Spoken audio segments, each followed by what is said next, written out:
കുടിവെള്ളത്തിൽ മാരക രോഗാണുക്കൾ എത്തുന്നത് എങ്ങനെ?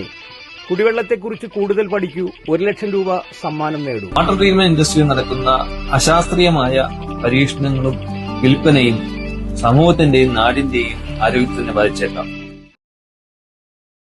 FRP വെസലുകളെ സംബന്ധിച്ചുള്ള ഗൂഗിളിന്റെ ചോദ്യം. ഗൂഗിളിനോട് ഗാർഹിക കുടിവെള്ള ശുദ്ധീകരണത്തിന് സാധാരണയായി ഉപയോഗിക്കുന്ന FRP ഫിൽട്ടറുകൾക്ക് എന്തെല്ലാം ശാസ്ത്രീയമായ പരിമിതികളാണുള്ളത്? ശുദ്ധമായ കുടിവെള്ളത്തിനായി നാം എന്തെല്ലാം അധിക ശുദ്ധീകരണ മാർഗങ്ങൾ പരിഗണിക്കേണ്ടതുണ്ട്? ഗൂഗിളിന്റെ ഉത്തരം. FRP ഫിൽട്ടറുകളുടെ പരിമിതികളെക്കുറിച്ച് കൂടുതൽ ശാസ്ത്രീയ വസ്തുതകൾ ഉൾപ്പെടുത്തി എന്നാൽ സാധാരണക്കാർക്ക് മനസ്സിലാകുന്ന രീതിയിൽ വിശദീകരിക്കാം. FRP ഫിൽട്ടറുകളും കുടിവെള്ള ശുദ്ധീകരണവും ഒരു ശാസ്ത്രീയ വിശകലനം.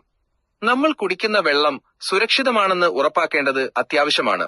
കുടിവെള്ളം ശുദ്ധീകരിക്കാൻ പലരും FRP ഫൈബർ റീഇൻഫോഴ്സ്ഡ് പോളിമർ വെസലുകൾ ഉപയോഗിക്കാറുണ്ട്.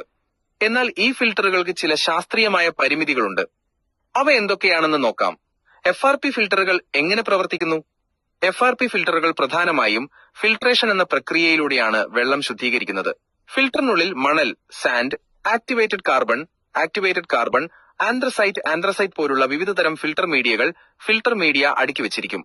വെള്ളം ഈ മീഡിയകളിലൂടെ കടന്നു പോകുമ്പോൾ അതിലെ വലിയ കണികകളും ഖരമാലിന്യങ്ങളും, ഉദാഹരണത്തിന് ചെളി, മണൽത്തരികൾ, തുരുമ്പ് ഈ മീഡിയകളിൽ തടഞ്ഞു നിൽക്കും. ഇതൊരു മെക്കാനിക്കൽ ഫിൽട്രേഷൻ മാത്രമാണ്. FRP ഫിൽട്ടറുകൾക്ക് ചെയ്യാനാവാത്ത കാര്യങ്ങൾ. ശാസ്ത്രീയമായി pH ക്രമീകരിക്കാൻ കഴിയില്ല. നമ്മുടെ ശരീരത്തിലെ രക്തത്തിന്റെ pH ഏകദേശം 7.35നും 7.45നും ഇടയിലാണ്. ഈ pH നില ശരീരത്തിന്റെ ശരിയായ പ്രവർത്തനത്തിന് അത്യാവശ്യമാണ്.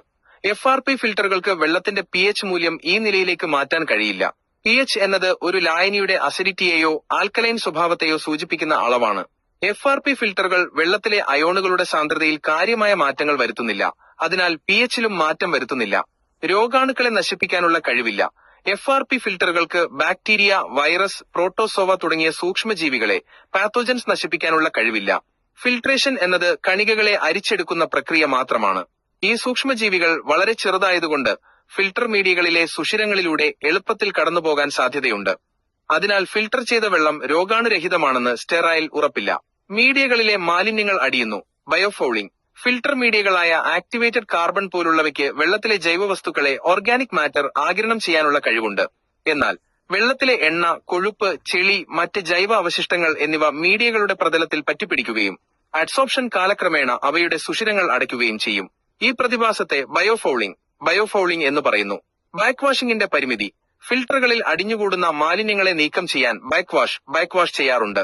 വെള്ളം സാധാരണ ഒഴുക്കിന്റെ എതിർദിശയിൽ ശക്തിയായി പമ്പ് ചെയ്ത് മീഡിയകളെ ഇളക്കി മാലിന്യങ്ങളെ പുറന്തള്ളുന്ന പ്രക്രിയയാണിത്.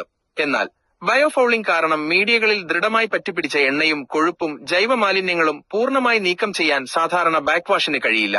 ഈ മാലിന്യങ്ങൾ നീക്കം ചെയ്യാൻ കാസ്റ്റിക് സോഡ, സോഡിയം ഹൈഡ്രോക്സൈഡ് പോലുള്ള ശക്തമായ രാസവസ്തുക്കൾ ഉപയോഗിച്ചുള്ള കെമിക്കൽ വാഷ് ആവശ്യമായി വരും. ഇത് ഗാർഹിക ഉപയോഗത്തിന് പ്രായോഗികവും സുരക്ഷിതവുമല്ല. മീഡിയകളുടെ കാര്യക്ഷമത കുറയുന്നു. ബയോഫൗളിംഗ് കാരണം ഫിൽട്ടർ മീഡിയകളുടെ ഉപരിതലം മാലിന്യങ്ങളാൽ മൂടുമ്പോൾ അവയുടെ ആഗിരണശേഷി, അഡ്സോർപ്ഷൻ കപ്പാസിറ്റി കുറയുന്നു. ഉദാഹരണത്തിന് ആക്ടിവേറ്റഡ് കാർബണിന് വെള്ളത്തിലെ ദുർഗന്ധം, നിറം, ക്ലോറിൻ എന്നിവ നീക്കം ചെയ്യാനുള്ള കഴിവ് നഷ്ടപ്പെടും.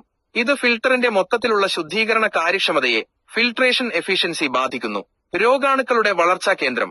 ഫിൽട്ടർ മീഡിയകളിൽ അടിഞ്ഞുകൂടുന്ന ജൈവ മാലിന്യങ്ങളും എണ്ണയും കൊഴുപ്പും രോഗാണുക്കൾക്ക്, മൈക്രോ ഓർഗാനിസംസ് വളരാനും പെരുകാനും പ്രൊലിഫറേഷൻ അനുയോജ്യമായ ഒരു ആവാസ വ്യവസ്ഥ, ഹാബിറ്റാറ്റ് ഒരുക്കുന്നു. ഇത് ഒരു ബയോഫിലിം രൂപപ്പെടുന്നതിന് കാരണമാകും. ഈ ബയോഫിലിമിൽ കോളനികൾ സ്ഥാപിക്കുന്ന രോഗാണുക്കൾ പിന്നീട് ശുദ്ധീകരിച്ച വെള്ളത്തിലൂടെ നമ്മുടെ ശരീരത്തിലെത്തുകയും വയറിളക്കം, ഗ്യാസ്ട്രോഎൻട്രൈറ്റിസ്, ടൈഫോയിഡ് തുടങ്ങിയ ജലജന്യ രോഗങ്ങൾക്ക്, വാട്ടർബോൺ ഡിസീസസ് കാരണമാവുകയും ചെയ്യുമെന്ന് എപ്പിഡെമിയോളജി പഠനങ്ങൾ പറയുന്നു. പൊതുജന ബോധവൽക്കരണത്തിന്റെ പ്രാധാന്യം. FRP ഫിൽട്ടറുകൾ ഖരമാലിന്യങ്ങളെ നീക്കം ചെയ്യുന്നതിൽ ഫലപ്രദമാണെങ്കിലും അവയ്ക്ക് വെള്ളം പൂർണ്ണമായി രോഗാണുരഹിതമാക്കാനോ ക്രമീകരിക്കാനോ കഴിയില്ലെന്ന് പൊതുജനങ്ങളെ ശാസ്ത്രീയമായി ബോധ്യപ്പെടുത്തേണ്ടത് അത്യാവശ്യമാണ്. ഫിൽട്ടർ എന്ന വാക്ക് കേട്ട് വെള്ളം സമ്പൂർണ്ണമായി ശുദ്ധീകരിക്കപ്പെട്ടു എന്ന് തെറ്റിദ്ധരിക്കുന്നത് ആരോഗ്യപരമായ ദോഷങ്ങൾക്ക് വഴിവെക്കും. ശുദ്ധവും സുരക്ഷിതവുമായ കുടിവെള്ളത്തിനായി FRP ഫിൽട്ടറുകൾക്കൊപ്പം അൾട്രാവയലറ്റ് UV ശുദ്ധീകരണം, രോഗാണുക്കളെ നശിപ്പിക്കാൻ റിവേഴ്സ് ഓസ്മോസിസ് RO, രാസമാലിന്യങ്ങളെയും ഹെവി മെറ്റൽസിനെയും നീക്കം ചെയ്യാൻ പോലുള്ള കൂടുതൽ ശാസ്ത്രീയമായ ശുദ്ധീകരണ മാർഗങ്ങൾ പരിഗണിക്കേണ്ടതുണ്ട്. ഈ സാങ്കേതിക വിദ്യകൾക്ക് വെള്ളത്തിന്റെ ഗുണനിലവാരം ഉറപ്പാക്കാൻ സാധിക്കും. ഈ വിവരങ്ങൾ സാധാരണക്കാർക്ക് മനസ്സിലാകുന്ന രീതിയിൽ ലളിതമായി അവതരിപ്പിക്കുന്നത് കുടിവെള്ള ശുദ്ധീകരണത്തെക്കുറിച്ച് ശരിയായ ശാസ്ത്രീയ കാഴ്ചപ്പാട് നൽകാൻ സഹായിക്കും.